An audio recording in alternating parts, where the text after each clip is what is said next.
Hi Nyshitha. Hello, Dev. Nyshitha, first things first, I'm really curious about names. Your name is Nyshitha. Yes. I never heard of it. So when my sister used to tell me Nyshitha is my manager and all that, I was like, what is it? Spell it for me. And then she spelled it once for me. Yeah. And like, what does it even mean? And she doesn't know apparently. So since you're here, I'll take this privilege. I want to understand, what does your name mean?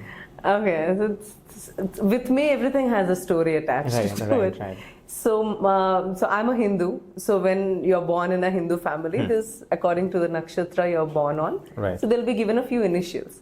So the initials they gave for me was very weird, and it's very tough to find names. Nai is one of those initials they gave. Ni, Nai is what they gave. And my parents took their own sweet time to find out a really unique name they want to. Apparently my dad has a Marathi friend who lives in Pune and a huge Sai Baba Bhakt. My dad, being a Sai Baba devotee himself, took his help. So can you help me find some nice names? Looks like the gentleman found a word, Nyshitha, in Sai Sahasranama, which literally means something, a power that brings you out of darkness. So Nishi is darkness. So they tweaked it a little bit, made it Nyshitha. That became my name. And thanks to my parents, I don't have to add my date of birth at the end of any email ID. My email ID is literally Nyshitha@gmail. Right. No, that's very nice. For the longest of times, I also felt very happy because my name is Devashish. And since I'm from Odisha, basically they don't use the letter V. We just use B. B. But then I told my name to my teacher, and then she has written Devashish, and thankfully with a V. And I also don't have to worry about it more, because when you type Devashish, it's just my name, so I'm like happy about it. Unique names community. Yeah, it's nice.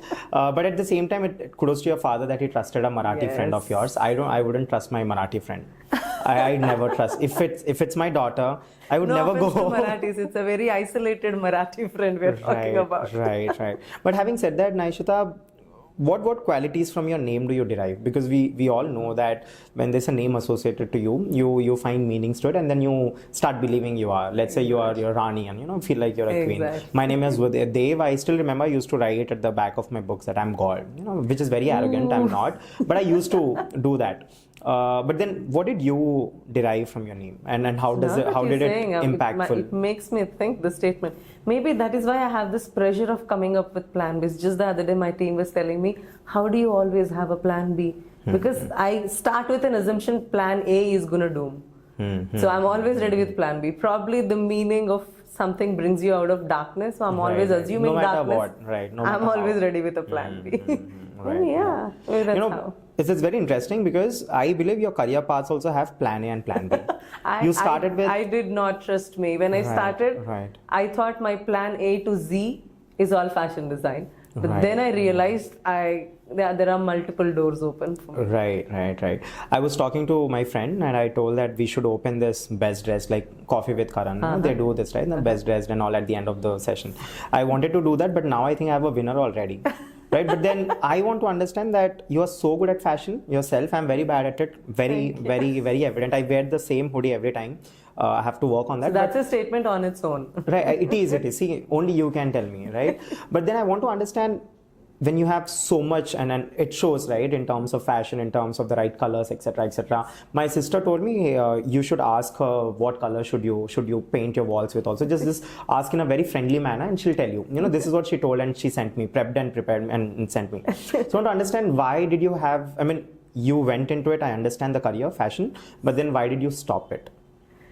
Well, let me start in the same order that you brought up the topics. First of all, you have multiple super fashionable guests on your show. I'm a huge fan of one of them, Soham. Right. I watch his content day in, day out. Whenever I feel, oh my God, I can just stare at him perform all day long.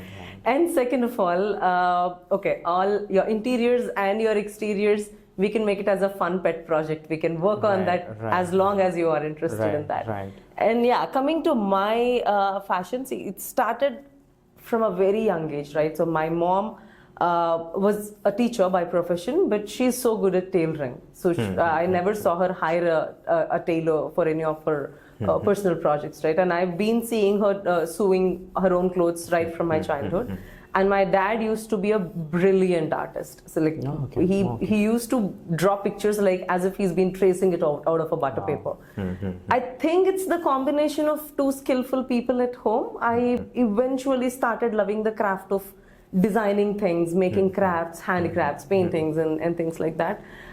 Being born in a middle class village from where I come from, it's not encouraged, especially not for girls. This is like, and when I brought up after my intermediate, when I got to know NIFT has started in Hyderabad, Mr. Chandrababu Naidu inaugurated it, and Manish Malhotra kind of designers have studied from institutes like this. I used to have all these paper cuts, newspaper cuttings that I used to preserve, and my dad used to get super mad at me because he thinks you shouldn't spend lakhs on tailoring.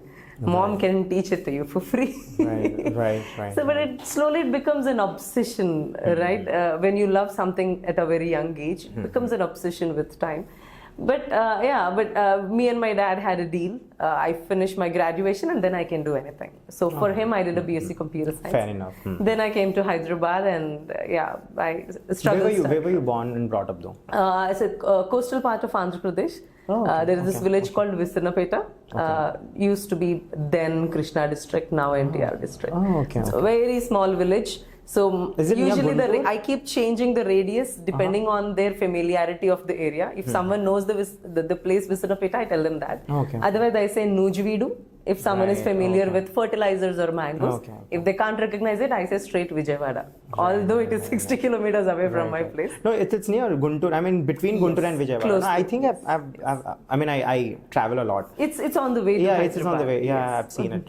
Oh, great. So born and brought up there. Yes, and my entire academics are also there. I studied in my regional medium, in Telugu medium. So my entire academics happened there. And after my graduation, I stepped into Hyderabad. Oh, wow. Yes. This is really interesting. Now I want to know many things. You have studied there. Of course, you mentioned that it was a Telugu medium academics that you completed. Yes. But then now you're completely different to it. The way I would have imagined you to be. Right. So we'll get there, but then before that, we'll talk about the journey. So what happened once you have come to Hyderabad? So the dream has always been NIFT. For multiple reasons, because that's the first college I figured out that teaches fashion as a professional course, not as an occasional course, not as like something a workshop for a month or exactly, two. not like that, at a professional level. Right. And I heard it was equivalent to BTech, although a lot of people had tough time recognizing it at that level. But it is equivalent. It's a national institute, for God's sake.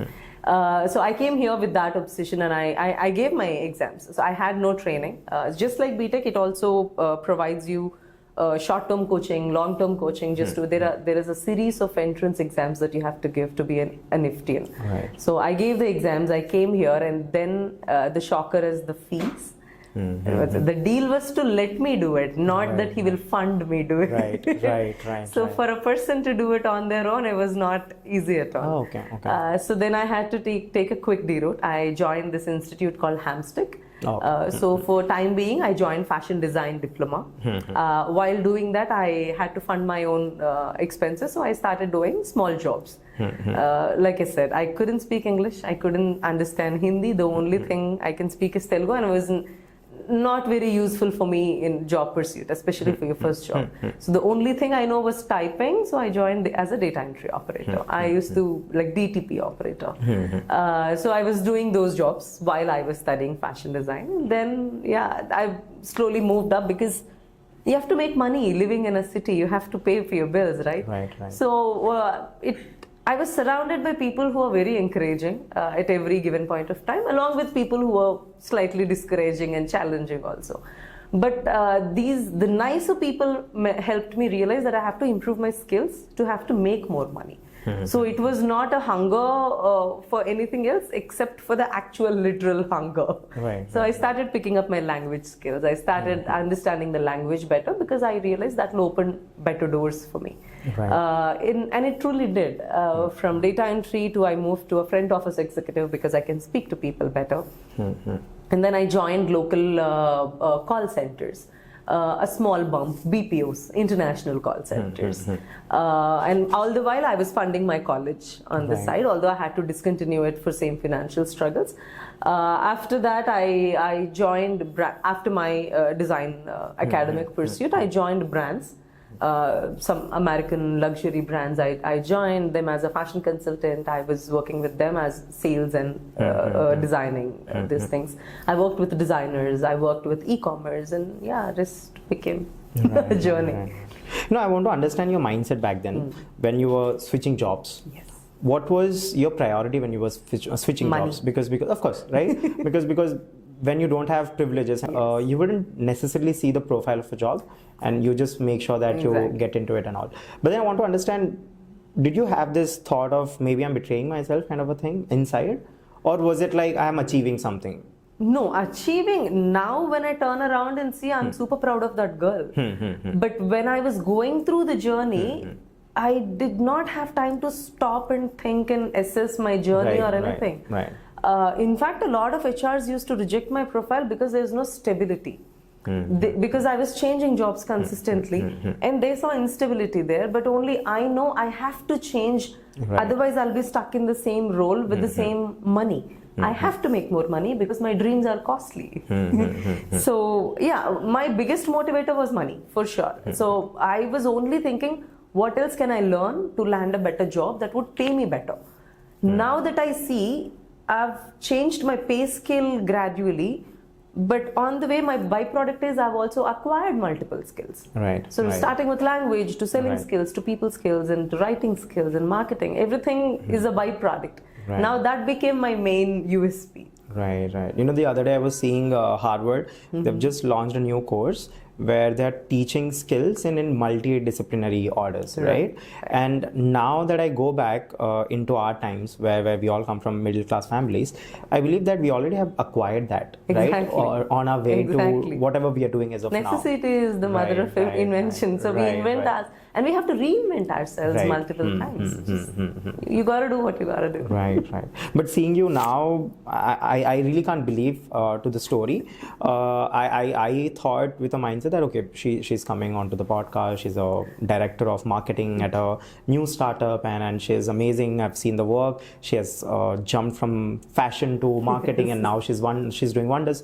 But I didn't know that this could be the story as well. And I think that's the beauty of my podcast. I get to bring people and I somehow be a part of the story too. Now that you're mentioning all your journey, I am there now. While you're entering the data, I'm seeing now. This is definitely a milestone. This is my first podcast as a guest. So this is definitely a milestone. Right.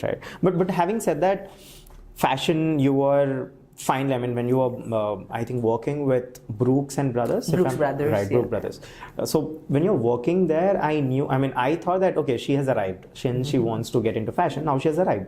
But then what made you change into marketing? Even I thought the same. I thought I joined a luxury company funded by Reliance luxury brands. It was like, okay, I'm sorted. I'm surrounded by brands there because Reliance as a group brought in multiple luxury brands into India, starting with Steve Madden, Thomas Pink, and Diesel, and multiple others. And Brooks Brothers was my absolute favorite because I'm in love with formals in general. And I discovered a male fashion from a different angle when I joined them. I thought, like, okay, I've arrived and this is what I want to surround myself with. I'm surrounded by clothes. I'm talking to people day in, day out. I'm helping them refix their wardrobes, helping them dress up better for special occasions and everything.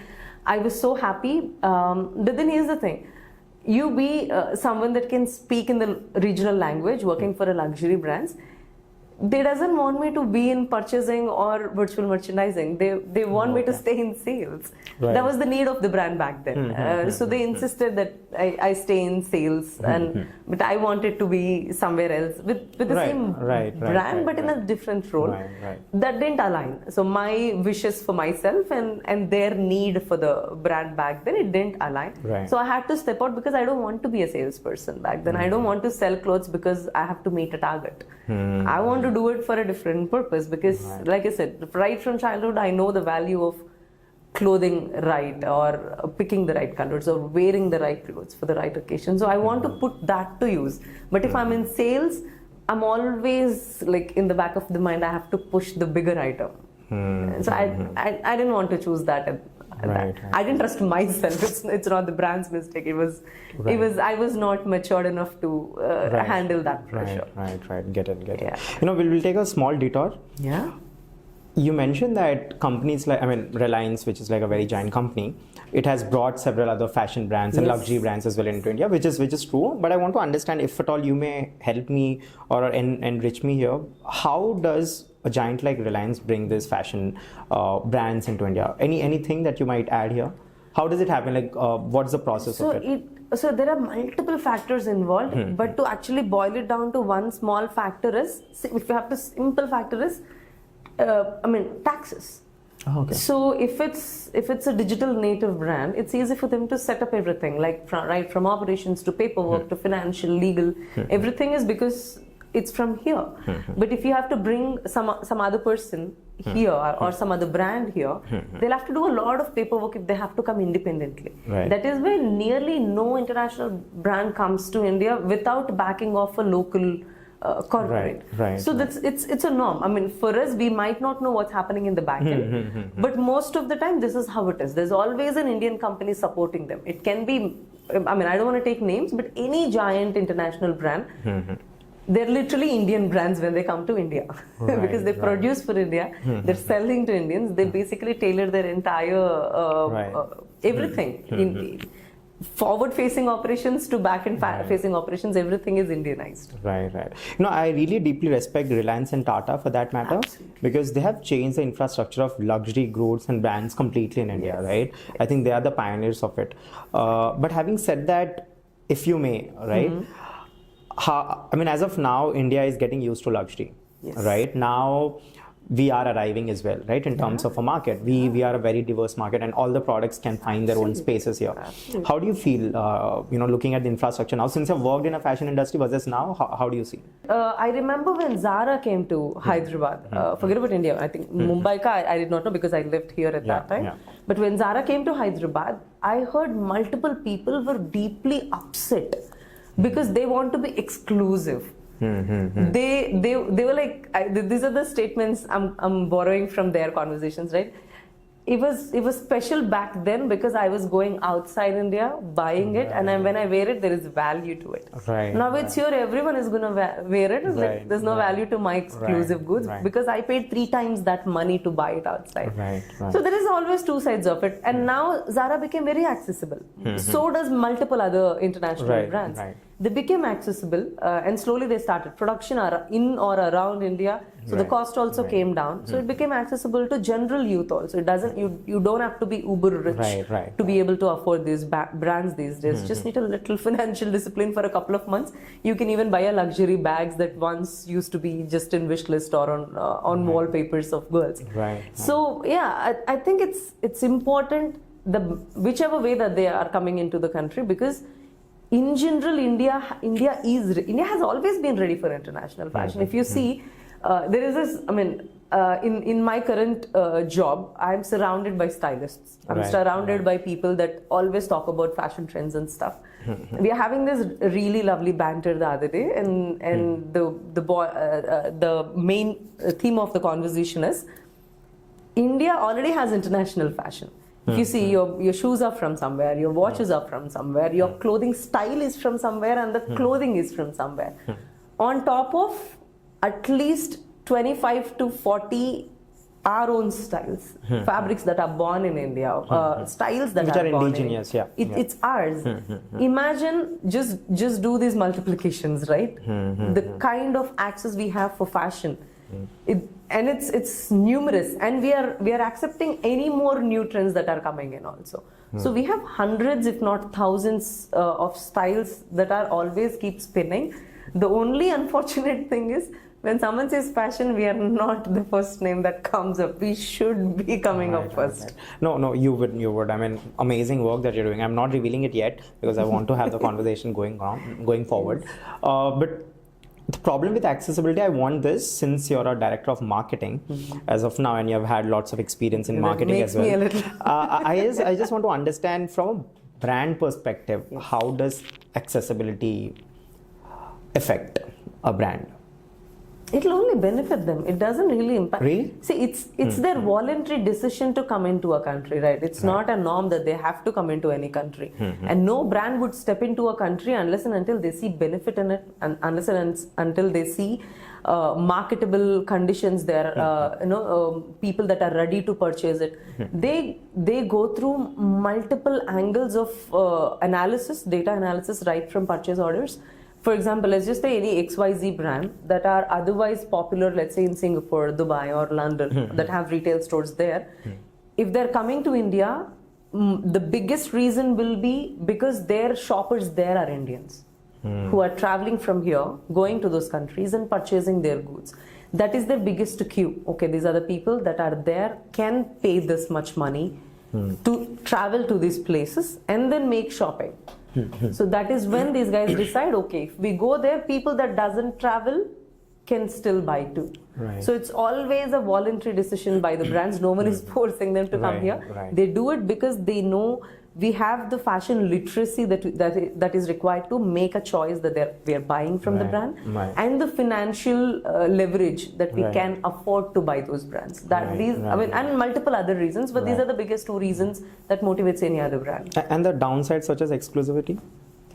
I mean, this interesting quote that I read the other day, right? This generation doesn't care about authenticity anymore, and they just, if they want to own it, they'll own it. How do you think all the fashion influencers that are doing Janpat marketing, shopping sprees and Sarojini markets, shopping sprees are trending? Because these guys are known as, if I want it, I'll get it, whether it is from the original source or if someone is making it a cheaper price for me. Okay. So authenticity became a very individual equation now. So even if I'm buying from street shopping, that is authentic for me. What if I don't know if it was a copy of a designer brand at all? I saw it, I like it, I can buy it, I bought it. Same thing will happen to brands also. You went into a store, you see it, you like it, you just buy it, right? That became a trend. It became a lifestyle choice for all the young shoppers now. It's very debatable. I know it will hurt a lot of designers, of course, because there's a lot of work that goes into it, a lot of hard work that goes into it. But it is what it is. If they are buying it, people are buying it, and they are flaunting fakes. In fact, that's what I was saying, right? The interesting that I read was the hashtag fake goods is trending on TikTok, it seems. Just because people are flaunting, like, see, I like that, I don't want to spend that much, and I bought a fake and I'm happy with it. So it became the change in the mentality of young buyers. We can't change that. We just need to, so this is a cue for the brands to see, you have to release an affordable line also, which most of them are already doing. So almost every, if you see Anita Dongre is a huge designer, hugely celebrated designer, but she has a clothing line that says A&D. Okay. People may not buy Anita Dongre as simply, but they can easily go to A&D and buy that kurta, similar designs from the same designer, but this is more affordable for a regular shopper. Okay. A lot of brands, a lot of designers are adapting this methodology, keeping that accessibility in their minds. People that don't will fall prey for fakes. Don't give a chance for fake at all. Just produce a cheaper line and you will retain that customer. And since they love your brand a lot, the moment they can afford to buy a higher one, they'll still go to the same brand and buy the higher one. Right. This is again going on a very different direction. But just one more question I want to ask. Where would that exclusivity go once, people start off with, faking, not faking, but flaunting fakes and all of that? This is like a very big market now. I see other day on Instagram, they were selling some shoes as well, which are like fakes. How would and a openly, brand... no one is ashamed of selling or buying. I don't even know if it's legal or illegal now, to be honest, because if they're flaunting and if it's going on, I don't even know if it's illegal or not. You see, the people who produce, I don't want to use the word fake too much, first copies or second copies or nth copies, who are producing it are much more well versed with legal terms than you and I. Really? Huh. That's how you see Abibas watches on in Koti. No, I'm fine with Abibas, but people are coming with Adidas only now. You know, that's the problem. I'm sure it's illegal. If they can catch hold of the person who's manufacturing it, it's going to be illegal for them. There's always raids happening in Mumbai ports if someone is shipping it or stealing goods and stuff like that. I'm sure there's always legal actions going against them. But there's always business that is happening also. I mean, that's not an area that I can comment on or do anything about it. Me personally, I don't mind wearing something cheap, although I'm not a fan of wearing the copies. I mean, I would rather go to a smaller brand or a smaller designer and buy original of their own thing. Ethically feels right. What I'm saying is the statistics. In general, people are not minding it these days. But personally, I would love something smaller and original than with a bigger logo and fake. It's personal choice. No, great insights. Now I know who I should call the next time. Definitely. But having said that, now we'll get into your story again. I'm sorry for the detour. We spoke about you not being comfortable with the kind of roles that you were offered in terms of fashion. Yes. And then perhaps there must be a transition, right? Yes. And I want to understand that transition, and I wanted an in-depth understanding of that transition. Oh, definitely. So while I was working in a retail, in that retail store, I used to be very active on Facebook. Okay. I used to rant. I don't know. I think I was a very frustrated female. I still am, but not as frustrated as I was before. A lot of things used to move me. A lot of things used to. I used to have opinions about multiple things, whether it is to do with a movie or what's happening around me or what's happening with me or things like that. I used to write very long posts, and naturally, a lot of friends were concerned about me. It's talk to us rather than going online. Very good circle of friends you have, huh? So, and someone suggested me saying, okay, forget about your frustrations, but your writing style has very attractive power to it. People are reading, people are reacting to it. Maybe it's time you monetize it. And then they introduced me to a few, I would not like to take names of it, but few film websites that write film news. So I took it up because it doesn't conflict with my day job and it makes me a little more money. So I started writing fashion and lifestyle content for them on a freelance basis. While I was given opportunities to interview a few film actors and producers and filmmakers and all as part of the same gig. While this is happening, naturally I acquire a few more friends in that area. One fine day we were sitting and talking, and one friend of mine who is actually a filmmaker but does ad films. He was struggling with an ad script which was originally written in English, and he's looking for someone who would turn it into a conversational Telugu and not a very bookish Telugu that sounds too plastic to hear, because it's for an ad film. He wants it to be relatable. He wants it to be spoken Telugu. And he got to know that I finished my entire academics in Telugu medium. He asked me casually, how good is your Telugu? None of my writers, they claim they're good with Telugu, but they can't even write decent Telugu. So after a good laugh, I offered him, like, do you want me to give it a shot? I have a free week and I don't have much to do. He said, like, okay, 3 professional writers failed. Sure, you're gonna have it. Like, as jokingly, he gave it to me. But I loved that assignment. I sat on it. It's a 4-page simple script. I sat through it and I finished it. He was impressed with it. He insisted I take 5,000 for it. So he paid me for it, and then he always came back for me whenever he needs to do a translation or a transliteration in Telugu. That is how my writing gigs started. So my social media writing got me into film reviews. I was doing a lot of film reviews, and then slowly moved to film scripts, movie scripts. So I ghost wrote multiple film scripts. Started with ad films, but then went into full-fledged films also. And then they got to know that I worked in BPO in my past life. They got to know it's not just Telugu accuracy, my English accuracy is also pretty fine. So they started asking for the dialogue versions. They started asking for transliteration versions where you have to write it in English but phonetically Telugu. So the non-Telugu speaking artists can still pronounce it properly, easy for the dubbing part. So I was doing multiple things, a lot to do with writing. And at some point I quit job with my day job, and I was just doing this freelancing thing for about 2.5 years. I realized freelancing is not for me, because as much as kick it gives me in terms of variety of work, the writing gigs that I could do, you have to chase people for checks. If you're working, you're bound to get paid, right? It all goes with your ethics. I mean, you're okay, if you cannot pay for it, ask for a free thing. If they can do, they will do. There's no point making freelancers roam around in circles. It's very bad. A hope. I've heard many stories. Every time you open LinkedIn, there would be 2 to 3 posts on this. Easily. And these are not big corporates that you're cheating. These are individuals who are trying to make ends meet with freelance gigs, doesn't have another fallback plan financially, who worked hard on a project that you worked and don't get paid. It's just so unfair. And yeah, I couldn't afford to do it longer. Then I started looking out for full-time jobs. Now that I acquired another skill onto my resume, I landed a job where I can be a social media writer. Sounds really fancy now, but back then all I have to write is just social media captions. I was bored within 6 months. Right. Yeah, but that is my step one towards marketing. And then what happened? And that is how marketing started for me. I mean, I was part of marketing team there, but then all I was doing was just social media content. Initially, it used to take like 3 to 4 hours for me to write 10 posts. But then slowly you get a hang of it, right? Like you know the language already, you understand the business slowly, you know what needs to be delivered. Hashtags and all became a mechanism. I mean, now it's not anymore, but back then it used to be a huge value add to the post and all that.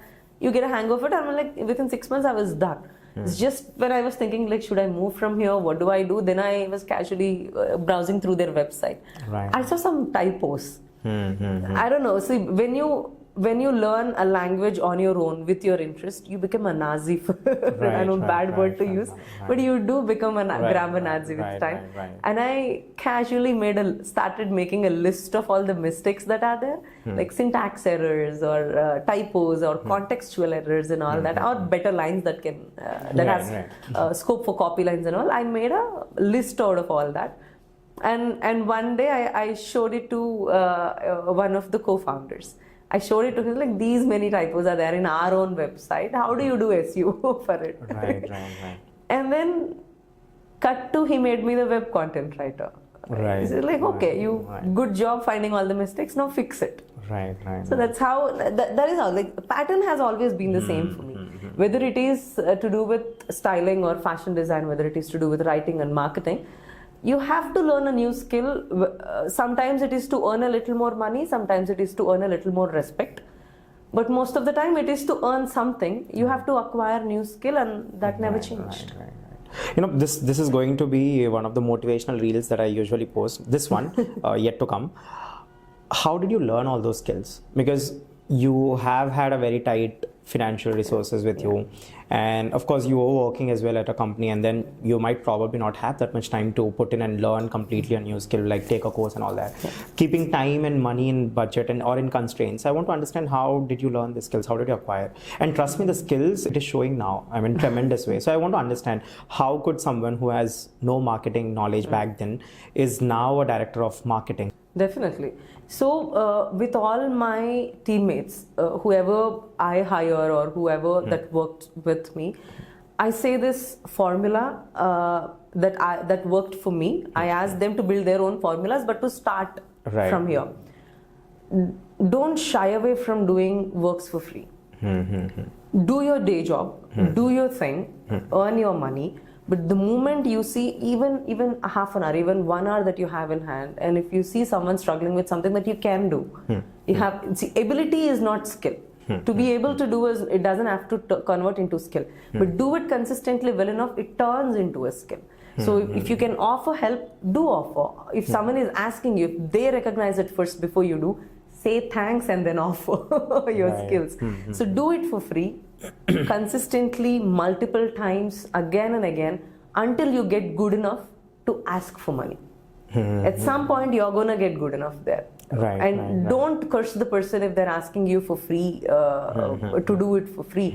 If you can do it and you're not certified to do it yet, or if you are not a dependent person to do it yet, happily do it for free. It will give you a sense of confidence that you actually can do it. Until that moment, it's just a ability that is living in your head. If you don't offer it, if you don't do it, you never know if it is actually a skill. Then when you know for sure this will help that person, you can finish the job. Just ask them that question: how important is this task for you? Is this gonna make you money? If it doesn't make you money, I will teach you how to do it because I've learned it myself. If it makes you money, even if it is little, pay me, I will do it. And that will scale up. I know some of us can't afford to take out that time, can't afford to do for a lot of free gigs. I'm saying wherever you get a chance, that is the only way to increase your skills. So these are not 80s where you can do a lot of what do you call it? They used to have this model of working. You work and they'll only pay you enough for your food. Apprenticeships. This is not that zamana anymore. You don't do apprenticeships. You do internships and you get paid very little. And you get internships only for the jobs that you studied for. Right. How else will you become cross-functional? How else you will become cross-skilled? Why do you think the whole concepts of upskilling and cross-skilling are becoming such booming words in human resources in corporates? Because it's not just for your thing. Corporates need people who can do multiple things. And it'll make you irreplaceable. They can replace a profile, they can replace a skill with a machine. But if you can do multiple things, it'll do well for you. But the start is always do it for free until you know for sure you're doing it right. Let me give an example of Gary Vee. Right, he started off selling wine. Right, and look at him where he is today. We'll talk about Anne Hanley, who is a marketing legend now, who's a content writer legend now. They do not have this linear form of education, right, to be in that profession. They all have come from different. So she was a journalist first. I'm sure many wouldn't know. So she was a journalist first, and then she started writing, and that's how now she started to be a marketing legend completely, a copywriter legend, etc., what all different titles again.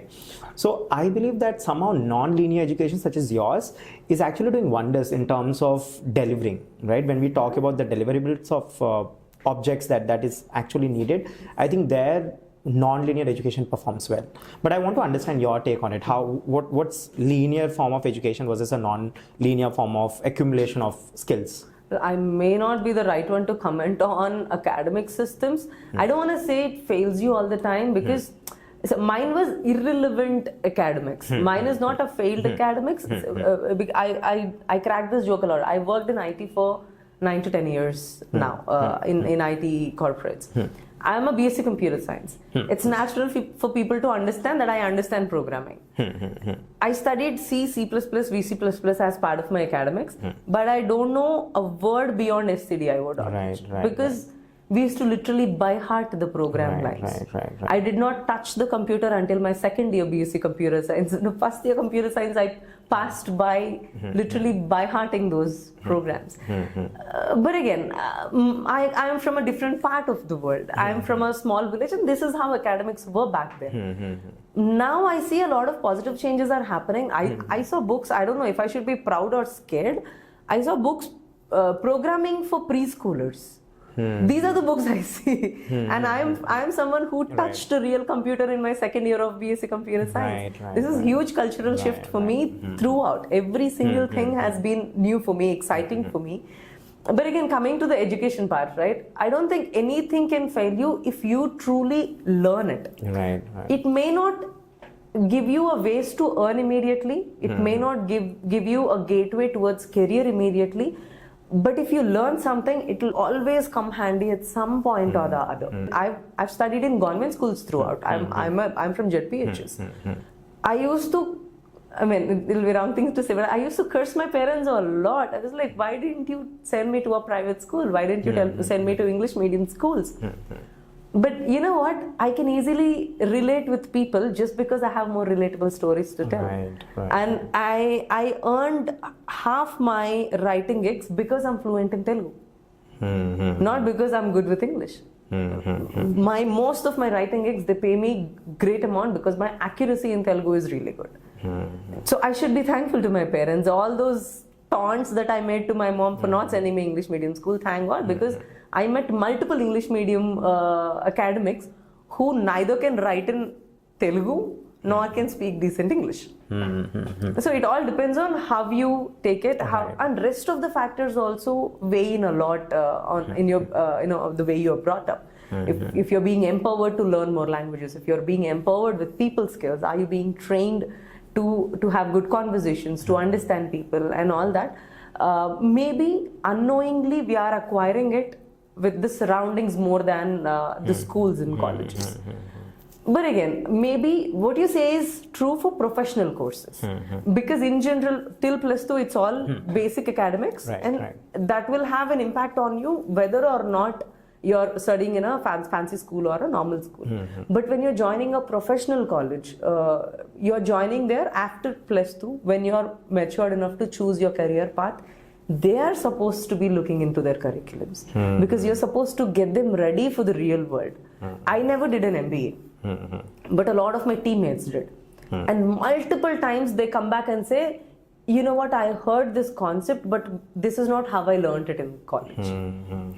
These are very outdated concepts they're teaching in college even today. Right. That's supposed to be fixed. I think in general academics, again, I'm not the right one to comment on it, because it's been a very long time for me that I studied in one, and a little more for me to have a first-hand experience of my kid joining a school. Maybe then I will get a chance to review that. But yeah, professional courses really have to look into their academics. No, I believe with education, or with, I mean, again, it all boils down to someone's interest, whether you really want to learn or not. But I think the motive, the intent is important. If you go to colleges, schools, especially for the 70% of students who go to the schools and colleges, they are taught to get good marks. Right. And then parents also, they want good marks. Right. That's one. And then second, people who move abroad, they're going for part-times. I'll be very honest, brutally honest. We have had a guest here as well a few weeks back. Again, they are working on an AI marketing tool as well. As I think I've mentioned to you earlier on a call that there was Pradna who's working on. So I asked her, in terms of why students, flying to US and, or any other country and then trying to learn something, why are they not skillful? And the answer was they're not going to get a job there with respect to what they're studying. They're going to get a part-time job because it's lucrative, because they can buy a car or any means, and then they can send some money to home, and then thereby the whole motive gets diluted, right? So I think education or parents or any other institutions, I think we as the end consumers, I think without having the right intent, why am I going to the school, right? Why am I going to this college? What am I going to achieve if I go to this certain place? I think without that intent, everything will fail. And I'm telling you why education failed is because the intention of a education institution today is all about getting good scores. Right? I know that's very unfortunate, right? And what you said just gives me an instant memory of this incident. So my own sister runs this career consultancy who does this visa applications for people, students that goes to abroad. And day in and day out, she tells me stories. End of the day, we become each other's punching bags, call each other and tell terrible things about our day. Most of them are going there just because they can get a job there or start earning money or start doing this. But their parents here do everything in their power to pay for the bank securities, pay for the college fees, sending them, hoping these guys are getting higher education. Rather, they're going there and earning something and doing the calculation of USD to INR, thinking, okay, we are now earning 20 lakhs in a month or 15 lakhs in a month. We are doing so much better than. That's just stupid maths. You finish that college with integrity, you come back and then you'll earn a lot more. Rather, you're ignoring all the hardships that your parents are doing, going all the way, doing the same little jobs that you could have done it here, save a lot of money and hardships for your parents, and not really coming back with good degree, coming back with barely done marks. You won't get a good job here. You're always doing that math from USD to INR. I want to understand, if at all you can sum up yourself into what kind of marketing you are in just 3 words. How would you define yourself? So more than what kind of a marketer I am, I would say what marketing means for me in 3 words, right? The first word that comes into my mind the moment you say marketing, the very first word that comes into my mind is humane.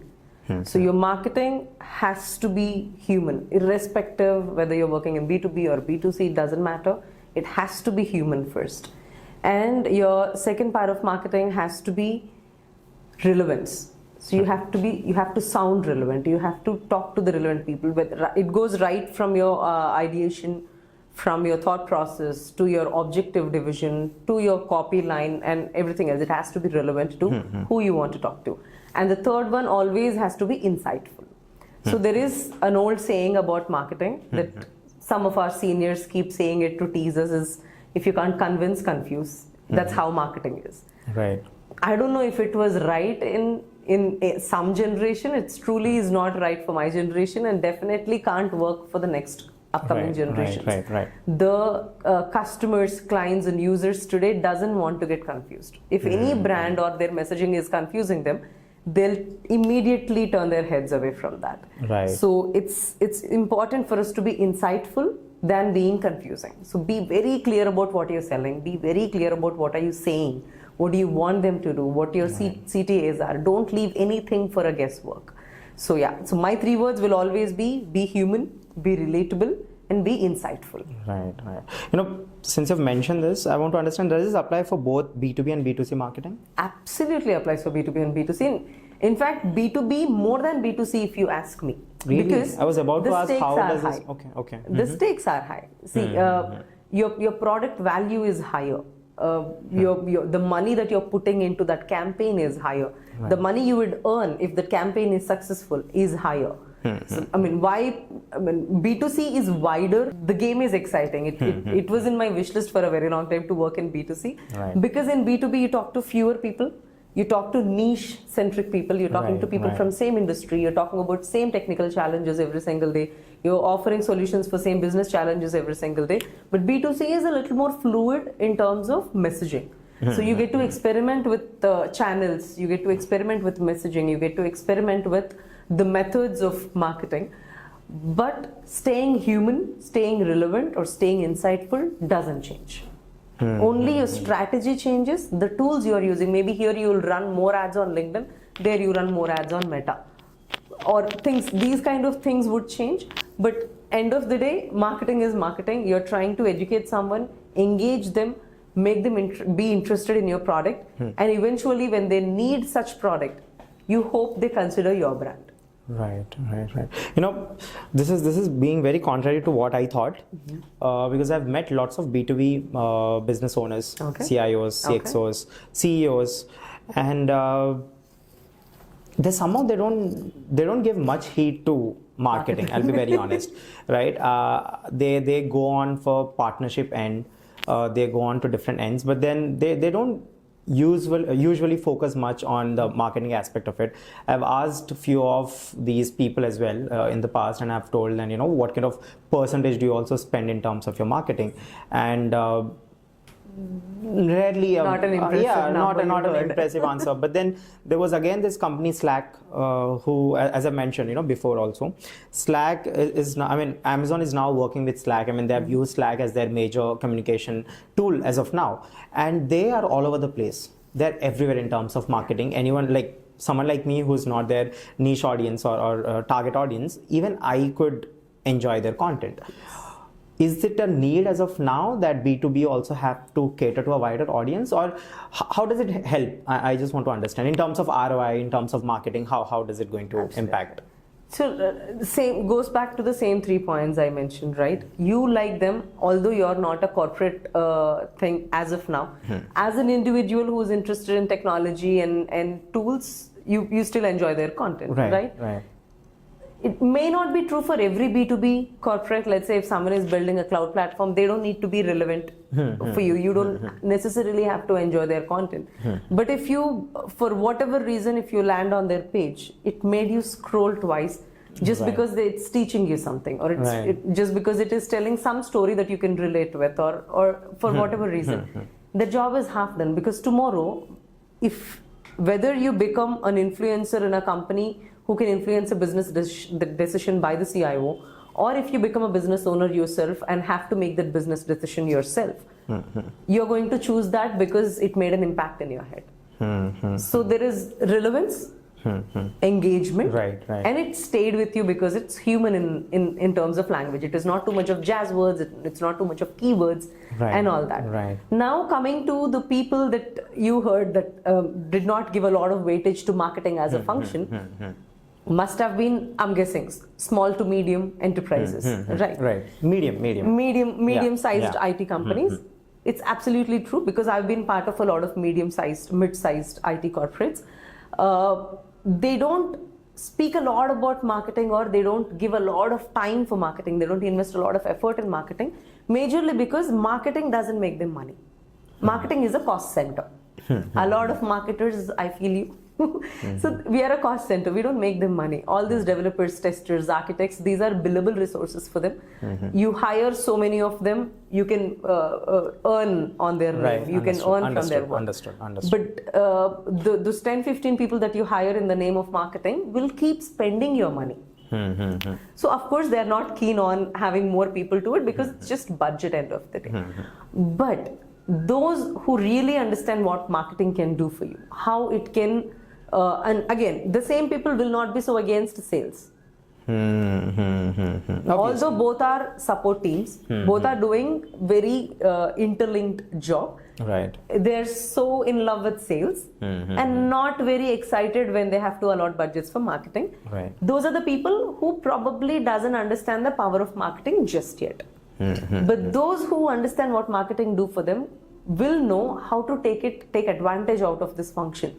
Because the people that you want to hire that can make money for you, if you want to hire top tier talent, you need marketing. You need people who tells the stories, makes your company look like, I want to work with this company. Otherwise, you'll keep running behind agencies who will charge you per resume that you want to hire from, whether you hire the candidate or not. Same goes with your actual business commercials, sales. There is literally people working in performance marketing or inside sales or whatever you call it in your system, working closely with sales so that their conversations get easier. They pick up a phone or they write an email to a prospect. They hope they already heard this name. Otherwise, it's going to be hell or tough for the salesperson to introduce the entire thing. Who does that job? Marketer has to do that. So you just need to know where to do your seeding right, where to do your introduction of branding right, or actual branding right. That all has to happen in marketing. There are always, or at least from where I see, there are two different kind of people. People that take advantage of marketing and use it for short-term and long-term business goals. Short-term goals, as simple as you want 100 people to voluntarily apply for a job opening. Marketing can get that done. And long-term goal, let's say you want to win so-and-so award for your company, or you want to be considered for so-and-so deal for a bigger corporate. Marketing can get that done. But if you just ask them how many leads did you generate every week, they are going to harass your target customers to fill those forms, and they are going to block all the emails and unsubscribe from every service. So don't pressurize the marketing to just do lead generation. Lead generation is important, but don't pressurize. Same goes with schools and asking for marks. You send the kid to school, tell them, learn something really nice and tell me when you come back from the school in the evening. The kid is going to be observing everything. So that he can tell a lot of stories after coming home. But if you say you need to get 90 marks, he's just going to do a lot of by-hearting. He'll actually not learn anything. So use your marketing to learn your customer, apply it on them, and you'll actually get benefits. I want to get into organic marketing as well now for B2B. But before that, I feel that you're a bigger fan of inbound marketer. Like you're an inbound marketing fan more than outbound, right? Where you go and try to... see, I'm a cheaper marketer. I don't like spending too much on marketing. I would rather attract the person, make them pay attention to the brand so that I can tell them 100 stories about the brand I'm working with, rather than just paying a tool to keep show the same ad to the same person. That is important sometimes to reach to people that are not your subscribers or reach to people that doesn't otherwise know you. It is important to invest in paid marketing, but I personally would love to engage my resources and sources in creating more organic methods where they are genuinely interested in what your brand has to offer. Now we get into this organic marketing part for B2B. I'm not talking about B2C. For B2B, at what level do you think a company should go for paid marketing rather than relying on organic marketing? How should a B2B market, let's say mid-segment company, should work in terms of organic and paid? So it's not really a timeline. It's not like you do 6 months of organic and then do paid for 2 more months. No, it's not like that. So every cycle, whether you're working on a quarterly cycle or you're working on a monthly or weekly cycle, depending on your marketing objectives and business objectives, right? So have your budgets set. Again, I'm not one to throw numbers because these are not one size fits all solutions. Everyone has their own strategies to work with. So understand, what do you need to achieve? Again, not everything can be achieved by marketing. We open doors, we make the heads turn. But again, it comes down to your sales, the execution, what you do, and the goodwill of the company as well in terms of deliverables. So divide those things into buckets and then see which objectives can be done organic. Do you have enough time to achieve it organic? Organic takes time. Organic has to be done with great heads up. You have to keep slowly inject it into your into the minds of your prospect customers. Keep telling them stories, keep engaging them, and slowly sell it to them, and just sit back and wait for their actual need. Because they'll only buy it when they need it. Doesn't mean when you do paid marketing they're suddenly gonna grow a need. They're not gonna. It's just that you will be shown to multiple people. The visibility much more higher. Visibility is bigger, so naturally people who are in need, it's easy for them to straight away discover you and do that. That's all. So divide it in between these two. If you have a lot of time, spend a lot of time on strategizing your organic marketing. If you don't have much time, again, still strategize strong enough, but then go for paid marketing. Yeah. You know, there's this saying in marketing that a good marketing can sell a bad product. I'll be lying if I say no. So and then I don't know how much does it relate to a B2B company, but for B2C it surely does. B2B also. B2B also. So I want to understand. So explain me this, and how relevant is it even now? But if I explain more on that, I'm going to get a lot of calls after this interview from my past bosses. Okay, here's the thing. We have to exaggerate a little bit. We are marketers. More than this, let me put it this way. Let me spin it in a way that no one gets offended. That everyone can get a point out of this. Why companies absolutely need to treat their marketers with love and respect, because of this very point.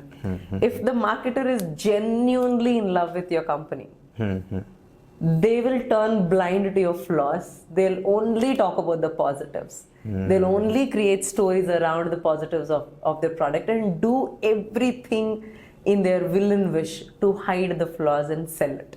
That is why you should love your marketers more than your salespeople.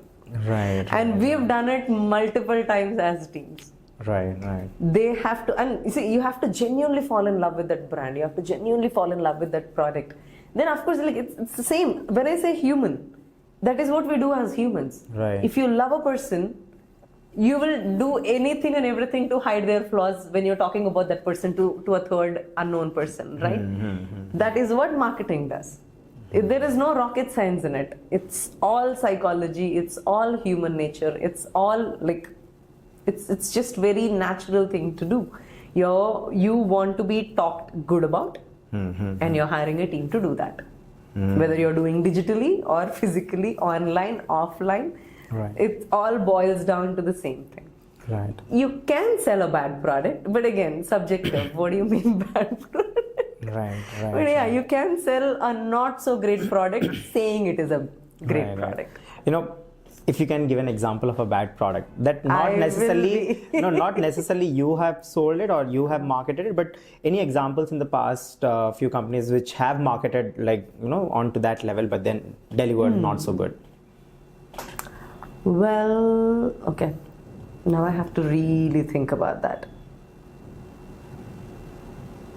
A lot of F&B brands actually.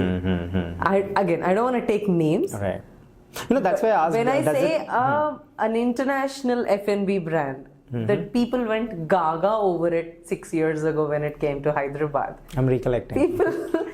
People stood in 2-kilometer queues to get a cup of what they're selling. Are you really tasting that product for the first time in your life?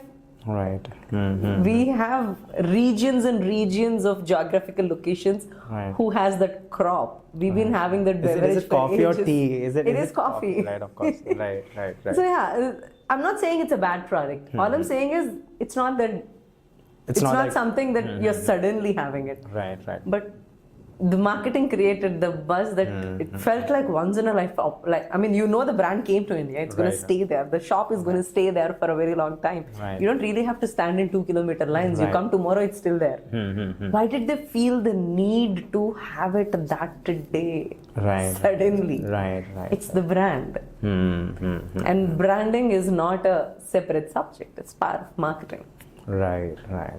And that happens with a lot of other things also, but when you ask, that's the only thing on top of my head that I can think of. But as I mentioned, does it also apply to B2B? Because much of the B2B, as far as I know, it all runs on testimonials.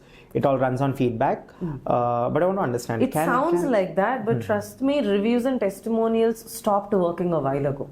Now everything is running on POCs. They want to see a proof of concept. Like I said, the stakes are high in B2B. You sign it, let's say you bought a wrong product for yourself. You bought a wrong toothpaste, or you bought a wrong ingredient in the kitchen. You finish it, you're going to change the brand. You're not going to sit and regret about it.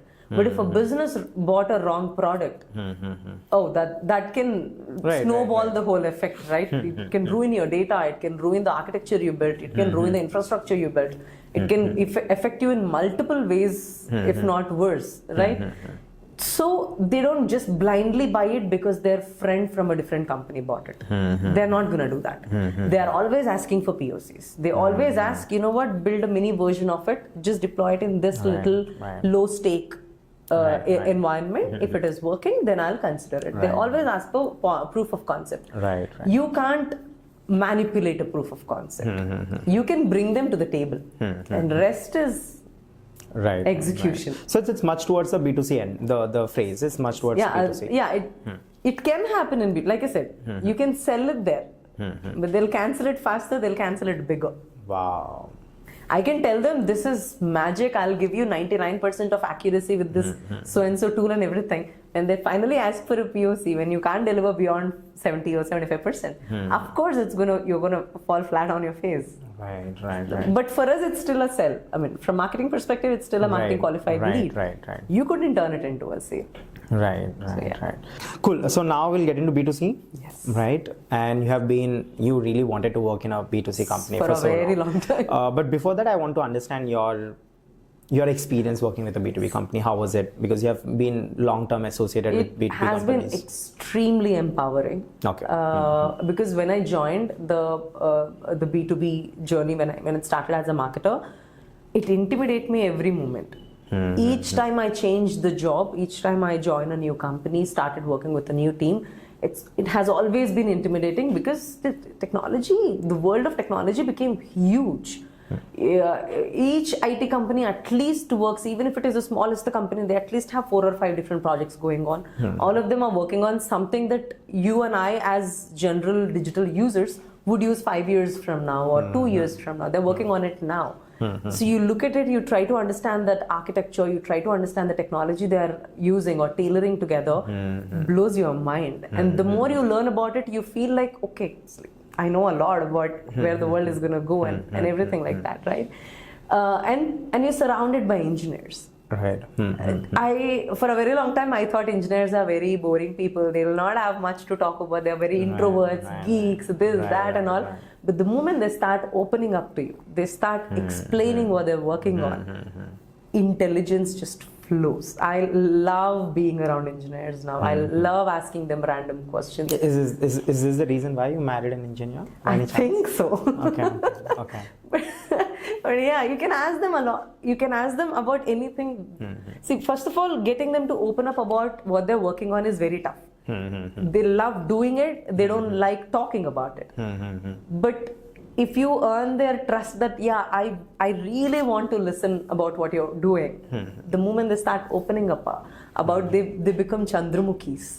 They say it with so much passion. They give you too many examples, a lot of anecdotes you otherwise will not find on internet. So the knowledge is unparalleled to anything that you can read off of Google search results, right? So I thoroughly enjoyed it. I mean, a lot of people could think it's tough to do B2B marketing. I also thought the same. I thought, like, what can you do? This is all boring engineers, and who you're selling it to is also an engineer in one zamana. These are CIOs who was once developers or architects. Now they are leading teams of developers and architects. It's like how to move them, how to get them to respond to content, how to impress them and all that. But all that we forget is they're still humans. They're still people who are craving for entertainment. Poor things doesn't have that in their life. They're always in front of in front of their laptops. They want to be entertained through that content. They want to learn something new through that content. They want that content to talk to them. And the same thing I did. I listened and I retold those stories to the right people. And that really worked in my favor. To tell you the answer, I had fun doing marketing for B2B. And I was told people had fun reading our material. I mean, I can't be arrogant enough to say it's just me. The whole team, whatever we've created over years with multiple teams that I worked with, I got multiple feedbacks, not just internally, but from prospects when they visit the company. They keep referring to, you know what, I read that case study, and it fills your heart as a marketer. Right. You know, now we'll get into the main crux, why you're here with me, because I was really curious about something that you're building as of now. And I really want to know more. I don't know if you can speak much about what you're currently working on, what you're currently building, but if I can take the leverage, can you please tell me what are you working on in terms of B2C? And it's very exciting to me, and also have my questions, as I mentioned, you know, how you're going to pull it off, and lots of questions regarding it.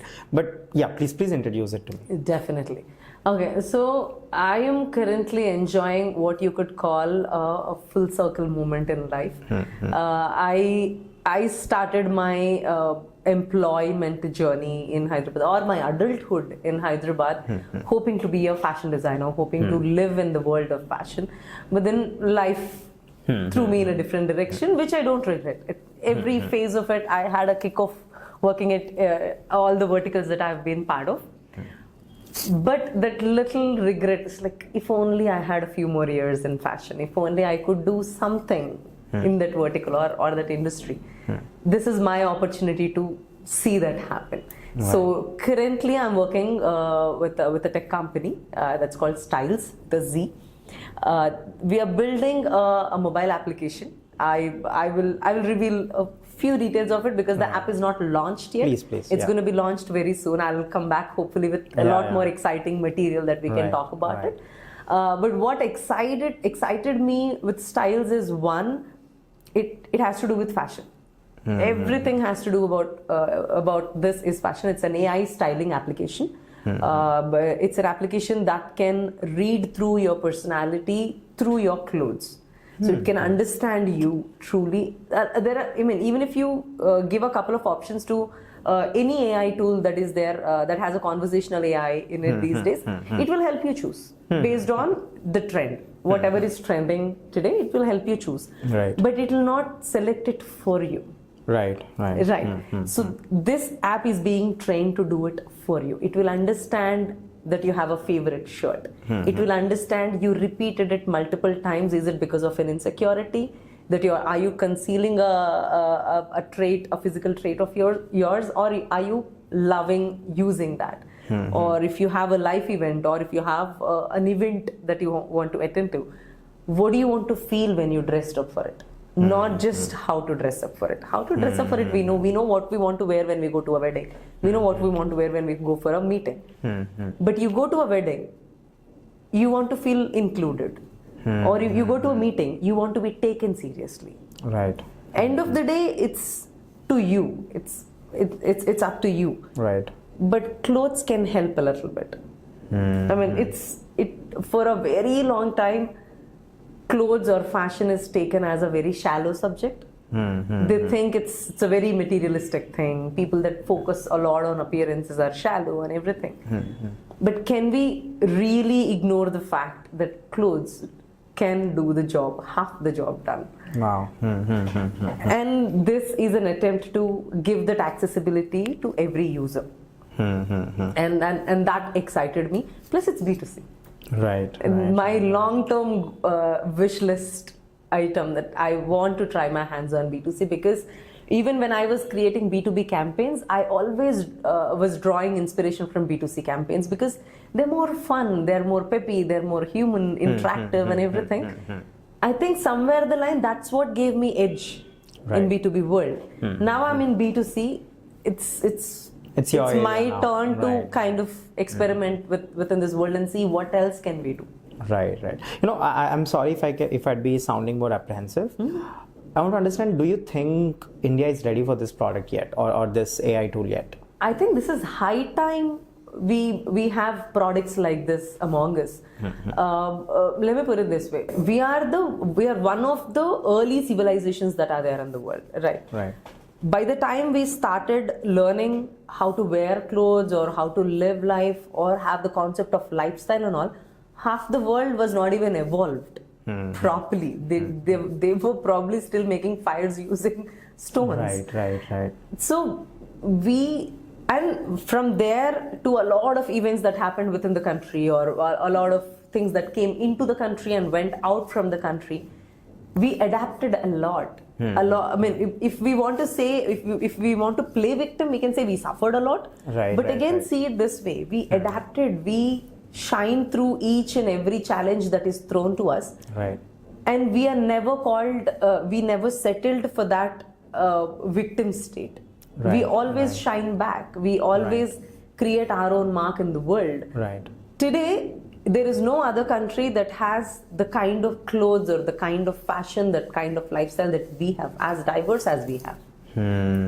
As much as we soaked up from the rest of the world, even if you just take that portion aside, even if you take the Western clothing aside, or whichever direction that we got it from, even if you take that out of the equation, we still have multitudes of options just within our heritage. Right. And it's just unfortunate to see that the world doesn't recognize it the way it is supposed to be. Right.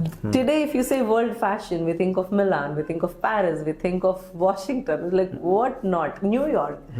Where is India? Is it because we don't have enough clothes? Is it because we are not traveling enough? Is it because we don't experiment enough? Duh, we all do. Every single person, even someone who calls themselves underdressed like you do, you open your wardrobe, you will see at least 3 or 4 countries in your wardrobe. Right. We just need to experiment enough. We just need to start making our mark enough. And we are very emotional driven people compared to a lot of other societies. We have a lot more equations in our family lives or societal lives or our work lives, and there's a lot of intricacies into this. We have a lot more moods to match. We have clothing for every occasion. World doesn't have it. They have very limited options, but we, like I said again, an average person has clothes that can match every mood in his life. Right. Stylz is one way to just accentuate it a little bit more. I'm not saying I'm going to teach India how to dress. That's going to be arrogant of us to do. We just want to be part of that celebration. India already has such crazy, collection of clothing. Stylz is the way to make sure we are putting ourselves on the world map, or at least I'm hoping it would be. Right. No, I'm really curious about the product, and I'd love to try it myself. Once the you're going to be one of the beta testers. Yeah. I'll definitely do that. But having said that, everything has its challenges, right? And I'm sure a person like you, of your stature, I'm sure the challenges could be navigated. But I want to see this successful as well, right? It's not just to thrive or survive. I want it to be much more than that. And I believe someday we would have Stylz on our phones, as our daily application, like Instagram or something else. Probably that would be... Right. But then now I'll come to the lighter ones, questions which I'm very curious about in terms of you being a human being, and I'm talking to you and I'd love to know more about you. How's your relationship with your parents as of now? With my mom, and I've always had great relationship with my parents, and like one of the blessed 90s kids that have a friendly relationship with parents, not the other way around, right? But I'm more close to my dad than my mom, just like a lot of daughters in general. We lost him 9 years ago. I'm sorry. But the memories are still fresh. Like whatever I am today, it's because of what he taught us. We are two daughters, me and my younger sister. At the risk of sounding a little arrogant, we are the happiest family among a lot of our relatives, just because he taught us how to value each other, irrespective of where we land. I could be in a very down moment in life, or she could be doing really well, or vice versa. We know how to have each other's back. Or in general, like I said, I was not fortunate enough to get fancy education when I was doing it, but it's not his fault. He was not financially strong back then. But the confidence I had in me that I can do anything that I eye for it came from them. It came from my parents. And I used to crack this joke with my sister I still do. If I can go to her and say, I'm selected for this program, they're taking me to Mars tomorrow, my mom would actually believe it. I don't know what does she see in me. Anything that I say, when I proposed to her that I want to go to, there is this fancy fashion college in Hyderabad, I want to go study there. I said this to her back in 2005 when I was still studying intermediate. She believed in me. She took me to Vizag for that entrance exam. She let me attend those interviews for my scholarship program. Even when my dad was a little skeptical, my mom had my back. Wow. She never doubted me for a quick second also. She's like, okay, do it. How much do you need for that exam? So that's her question. And I remember how many friends made fun of me when I said I want to study in NIFT. The only person who said like, okay, was my mom. Right. Not because I'm the daughter, just because she trusted my mom it. is also very similar to yours. I think moms are like that, no? Yeah. Cute beings. Thank God for moms like that. Right. You know, but having said that, I want to not wrap up, but then just one question I really want to know. What do you think life is all about? Since you've gracefully lived now, if you can sum up in a sentence, what do you think life is all about? Like the entire Stylz team is not making me feel old enough, this question does the job. I'm sorry. That's okay. All right. So, or at least as far as I've lived so far, it may sound very superficial, but it's all about your dreams. You and that doesn't have to be just one. Like you dream for better life, you dream for better life conditions, dream for better relationships. When you dream hard enough, you don't just hope, you don't blame others, you don't depend on God or miracles, you work on it. Dream hard enough so you work on the things that you feel that you deserve. And they will fall in its place magically, I'm telling you. Because if someone told me 16 years ago that I can do whatever I did so far, I would have thought, yeah, this person is taking me for a ride. But I am super proud of all the experiments that I've done with my life, personally or professionally. I would just say, just have wildest dreams. Just be ethically right. And legally. I have to say this for Gen Z. These guys are so fluid with it. Yeah, just be ethically and legally right, but have craziest dreams and start working towards it. It's amazing to see and hear your stories and your mother, your father. But then now, since you're married, right? How's being a daughter versus being someone's wife? Oh, I have a son, by the way. Right. I know. I was about to. Okay. Okay, so my cheerleading group became bigger. Oh, wow. Basically. If I really have to compare between my mom and my mother-in-law, my mother-in-law pampers me more. And she pampers me not just more than, as a daughter-in-law. She literally pampers me more than her own sons. Okay. And there's no cap to it. No conditions. Is it because you're charming or is it? It's because she is an amazing lady. Oh, okay. Wow. And yeah, that's what, like I said, I dreamt for it. Growing up in a rural village in 90s, you hear this as in when you become like a primary school kid, they keep telling these things. Take care of your skin, who will marry you? Take care of your hair, who will marry you? Learn to keep a clean house, who will marry you? How will they treat you? Your mother-in-law is going to hit you. Your husband is going to... Like, why the whole world wants to hit me? Because I can't do house chores. Right. So this becomes a stigma in your head. It becomes a pressure on your head. So growing up, I had this thing strongly rooted in my head. Whenever I'm finding a partner for myself, this is the kind of person I want.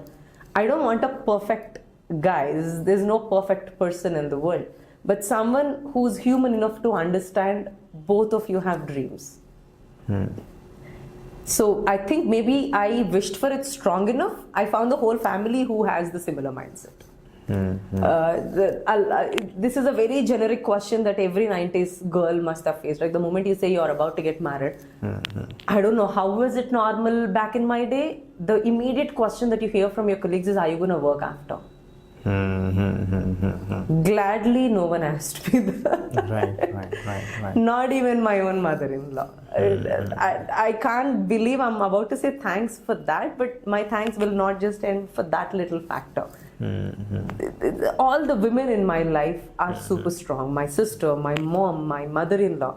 But the men in my life are amazing. That is why these women value is visible to my naked eye. So these are educated, not like school educated, but mentally educated, when broad-minded, towards true sense and filled with common sense. Right.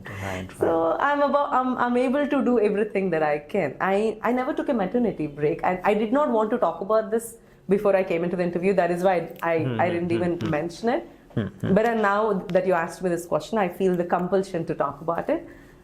I did not take a maternity break. I was working until my last month. I gave birth. That month, I was on a break. And then I immediately started working after my kid turned 2 months old. And now my kid is in his 5th month. Neither I am physically stressed nor mentally. I am not crediting it to myself. That's because the support system I have around me. And this is another thing that I grew up watching throughout my corporate career. Women quit jobs once they are married. Women quit jobs or opt for low pressure roles once they have kids. Women are not considered eligible, or even if they don't say it out loud. We know how it's going to go the moment they announce they are pregnant. I dreamt for that version of my life where none of this would stop me. And I worked towards it. Gladly, everyone around me added value to that dream. So I mean it when I say dream hard enough, you can do it. You really can. Wow. Well, on this note, I'll wrap up the podcast. I have many questions again. I had questions about experience you of being a mom now. The different questions, but I wouldn't do it now. It would get Let's exaggerated. Take a little break in life. I'll come back with more stories. Yes, but having said that, what I do is, before wrapping the podcast, what we do is we basically make our guests do something philanthropic. So basically, I give a dare to my guest and they'll have to perform it, right? Not now, obviously. After the episode is published and whenever you have time and whenever I have time, we'll have to do it together. What I do is I have something written here, some philanthropic dares. It could be feeding underprivileged children, or going to a old age home and spending some time, or go to a school and volunteer your 1 hour of time and talking to kids and inspire them. So this is number from 1 to 4. Just choose a number, and whichever number you choose, you'll have to perform that dare. Absolutely, with pleasure. Yeah. So your number 1 to 4. Choose one. Let me go with 3. All right, it says donate food to underprivileged children. I would love to. Right. And again, I'll just tell you why I do this is because I feel that most of my guests, they really are good people in general, and they would want to do something like this, but most of the times because of their busy schedules, they don't take out that time. Otherwise, they'd love to, and they're also capable of. So I do this so that you get connected more, and once people see us outside, I think they will also be inspired and do something of their own. And on that note, it was great having you. It was an amazing conversation. I don't know if I've bored you, but I really enjoyed this conversation. Bored is not how I would describe it. It's actually, it felt like a self-discovery in an hour. Usually, I mean, life goes on, right? You don't sit and think back. I think this is an opportunity for me to think back, live back a few moments probably, and that is a cherry on top. I would love to be part of it. I mean, we are only busy as much as we want it to be. I'm not busy for this. You tell me when and where, how, I'm there. All right. Thank you so much for your time. Thank you so much.